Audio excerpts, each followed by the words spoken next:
Olá, irmãos, graça e paz seja convosco. Para minha satisfação, mais uma vez, estarmos juntos aqui para estudarmos a lição da escola sabatina. E eu confesso que essa é a terceira semana que nós estamos estudando sobre aquele personagem que vocês já sabem, que eu amo muito, que é a pessoa de Jó. E hoje, especificamente, a gente vai tratar aqui de uma parte da história de Jó no na parte final sobre a sua vida. E aqui, baseado no capítulo 40, 38, 39 e até o 42, é o que a gente vai aqui fazer um grande resumo dessa situação.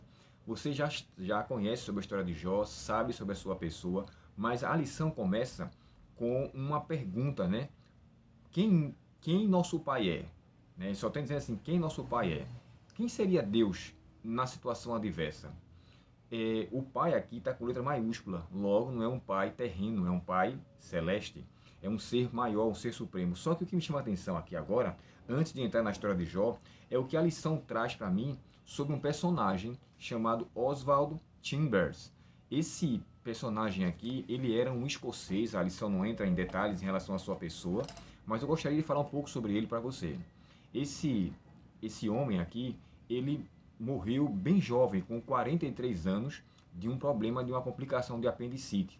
Ele era um escocês, um evangelista batista, e uma pessoa que pregava muito, principalmente quando teve a Primeira Guerra Mundial, já que ele nasceu ali em 1847, 1874, né? Nasceu 100 anos antes de mim, já que eu nasci em 1974. Então, 100 anos antes, nasceu esse grande homem aqui. Ele foi um escritor, ele foi um músico, mas se destacou muito na área de evangelismo. E ele escreveu aqui uma parte, aqui na lição, né, que inicia-se aqui, dizendo assim, ó: Deus não lhe diz o que ele vai fazer, ele lhe revela quem ele é. Começa dizendo assim, ó: você tem perguntado a Deus o que ele fará? Ele nunca vai dizer. Aí vem a frase que ele complementa, né? Deus não lhe diz o que ele vai fazer, ele lhe revela quem ele é. Isso aqui é um livro devocional chamado Meu Máximo para o Seu Mais Alto, ou para o Seu Altíssimo. Na verdade, só para a gente entender um pouco melhor, o Oswaldo, ele só escreveu um livro, né? E na verdade nem chegou a ver o que o seu livro iria repercutir, porque ele morreu antes disso. Eu acho que em 1934, parece que a sua esposa então publicou. Ela fazia isso, irmão. Deixa eu só falar uma coisa aqui curiosa. A esposa do Oswald Chambers, ela fazia as escritas do que ele transmitia através de sermões, através de reflexões que ele fazia na guerra com os soldados, e ela fazia a nível de taquigrafia. O que é isso? Taquigrafia é aquele método de escrita através de símbolos, ou seja, escrito de forma rápida. Sabe que a palavra, né, taquigrafia é uma palavra grega. Tac quer dizer rápido e grafia quer dizer escrita. É como se fosse taquicardia, né? Quer dizer, o batimento acelerado. Tem aquela outra palavra que se diz, eu até coloquei aqui uma semelhante a essa, taquipneia, né? Respiração apressada, respiração profunda. Taquifagia, ou seja, comer sem se mastigar ou comer apressadamente. Então são palavras sinônimos da expressão taquigrafia, que foi um método que a esposa do Oswald, ela então assumiu a fim de poder, com rapidez, escrever tudo o que ele fazia. Irmãos, só para vocês terem ideia, ela compilou mais de 30 livros desse rapaz. E eu confesso que já estou interessado em comprar aqui pelo menos uns 2 dele, que eu achei muito legal, e se Deus quiser, eu vou adquirir se caso tiver a sua obra em português. Mas então, em meio a essa situação, ele descreve aqui o seguinte: Deus não diz quem ele é, ou o que ele vai fazer, perdão. Deus não diz o que ele vai fazer, mas ele revela quem ele é. E é nesse contexto que entra a pessoa de Jó. É difícil, né, falar sobre um tema desse e Jó não está aqui presente. Vocês sabem que, como já falei para vocês, é um personagem que eu amo. E mais uma vez, na lição de hoje, eu aprendo mais uma coisa sobre Jó. E o que seria? Jó é aquele tipo de personagem que, embora tenha sofrido, e ele participava e vinha de uma cultura, de uma tradição, que as pessoas criam que todos aqueles que sofriam por suas dores era porque tinha algum pecado guardado. E Jó então pleiteia diante de Deus para com que ele respondesse. Então, se eu estou sofrendo pelo meu pecado, eu não pequei em nenhum momento para sofrer dessa forma. E ele quer que Deus responda. Eu falo não pequei no sentido de ele ter sido responsável por algum pecado específico que ocasionou a sua situação. Para que você possa entender, vou contextualizar aqui em poucas palavras, Jó, ele, diante de uma reunião, digamos que de um discurso entre Deus e Satanás, Jó é um objeto do acaso. Eu falei para vocês, vou repetir, no livro de Jó, o centro do livro de Jó não é o sofrimento de Jó, não é a pessoa de Jó, mas é o caráter e a pessoa de Deus. Que Jó é um objeto do acaso, no qual Deus o desafia a Jó, perdão, Deus desafia Satanás pela pessoa de Jó. Então, a gente deve entender nesse contexto. E aqui, por mais que ele foi acusado pelos seus 3 amigos, no capítulo 33 entra um outro personagem chamado Eliú, também acusa Jó, e ele se gasta bastante tempo. Mas no final da história, Deus então, diante de toda aquela situação, Deus se revela para ele. No capítulo 38, 39, Deus começa a fazer para Jó cerca de 60 perguntas, e Jó nada responde. Então assim, Deus começa a fazer menção dizendo o seguinte: quem é que esse que está fazendo questionamentos a meu respeito? Aí ele começa a falar para Jó, começa a fazer perguntas. Quando chega no capítulo 40, e especificamente no versos 5 e 6, Jó diz assim: eu vejo que eu sou indigno, ou seja, eu sou uma pessoa vil, eu sou um pecador, eu sou uma pessoa que não deveria fazer questionamentos, me aborreço no pó e na cinza, ou abomino. Então, Jó reconhece pela manifestação de Deus que seus questionamentos eles eram sem fundamento. E então, o que é que a gente entende aqui?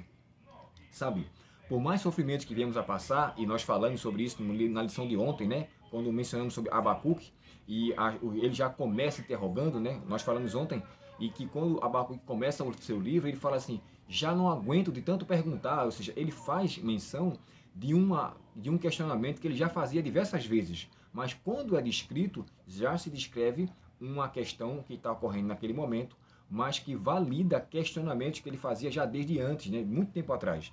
E aqui é com Jó a mesma coisa. Deus não mostra para Jó ou não explica para Jó porque seus amigos estão lhe acusando. Deus não explica para Jó porque ele está sofrendo. Deus não explica para Jó porque ele perdeu seus filhos. Nada disso ele explica. Deus se revela. Lembra daquele capítulo 12 de 2 Coríntios, quando aparece o termo do espinho na carne, ali no livro de Paulo aos Coríntios? Ele, por 3 vezes, Paulo faz uma oração a Deus pedindo para que Deus o explicasse. Aí o que é que Deus diz para ele? A minha graça te basta, porque o meu poder se aperfeiçoa na fraqueza. Aqui é interessante, porque a gente não encontra uma fraqueza de Jó a ponto de torná-lo vulnerável a nível de pecado. Mas existia uma fraqueza de Jó a nível dele conhecer a Deus através de uma manifestação que ele ia se revelar. Ele chega a escrever no final do seu livro dizendo assim: antes eu te conhecia só de ouvir, mas agora os teus olhos te veem. Então o que é que a gente entende aqui? O conhecimento teórico que Deus tinha de Jó, que Jó tinha de Deus, perdão, o conhecimento teórico que Jó tinha de Deus era concernente ao que ele ouvia. E o que ele ouvia era, claro, dizer que Deus pune as pessoas que estão em pecado. Logo, eles são castigados. Quando Deus se revela para Jó e não explica, ele começa a ter um conceito totalmente diferente. E agora, Jó realmente reconhece quem ele é. E através daquilo que Deus revela para ele, ele fala assim: não posso falar mais nada. Ele chega a dizer assim: eu vou colocar a mão na minha boca, eu deveria falar coisa alguma. Quer dizer, ele reconhece, na verdade, que tudo aquilo que ele tinha argumentado, questionado antes, não tinha propriedade, não tinha embasamento, não tinha de fato direito de fazê-lo. Sabe, gente? Existem muitas coisas em nossa vida que também será dessa forma. Sabe? Quem nosso Pai é?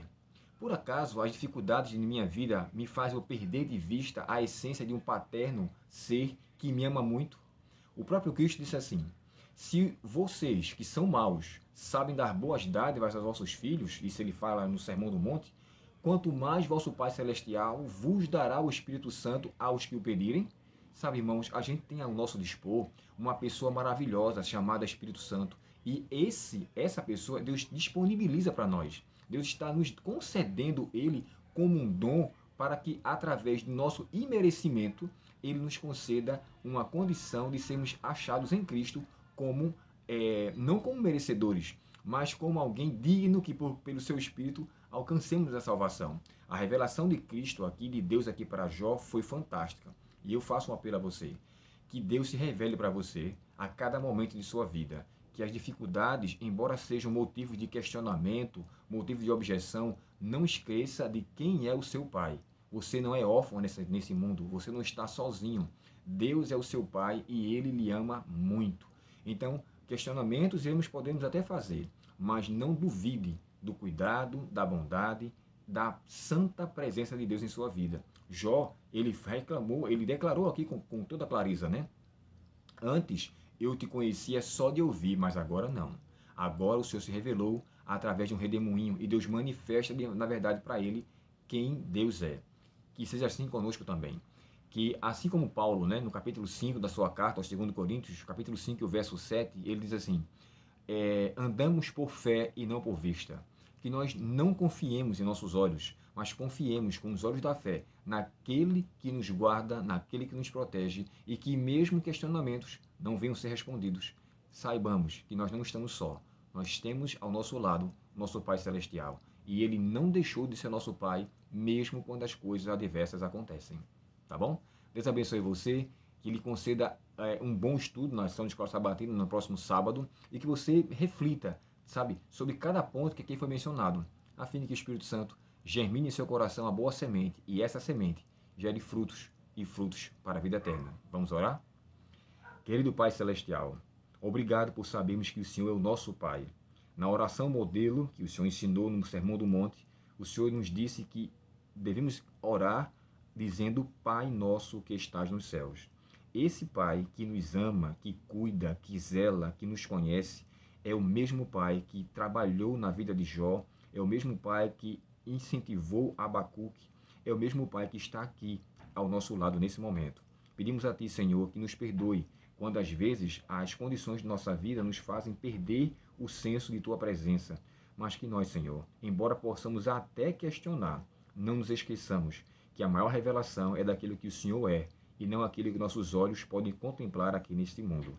Portanto, dá-nos a Tua bênção, a Tua paz, perdoa nossos pecados e nos dá um dia com a Tua presença. Nós pedimos em nome de Jesus.